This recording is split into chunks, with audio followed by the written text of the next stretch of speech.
1 million Swedes did go to the voting booth to cast their ballots for the Sweden Democrats, a party that didn't exist in the parliament 8 years ago. Think about that. The real game changer, however, is what happened outside the parliament, outside the elections. We all know where opinions are formed, disseminated, propagated, and ultimately decided. And the charade that takes place in the parliament is just the final stamp of approval.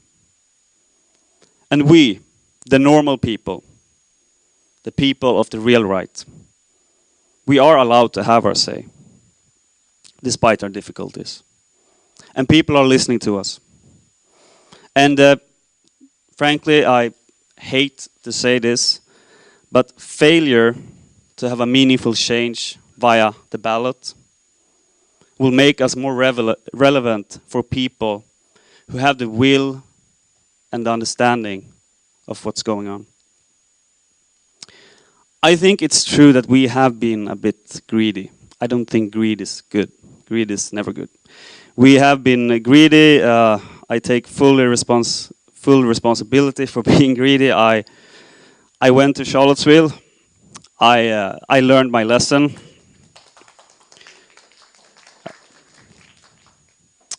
I think we were all high on our own supply, which I think it's good to be a little bit high on your own supply, but not too much.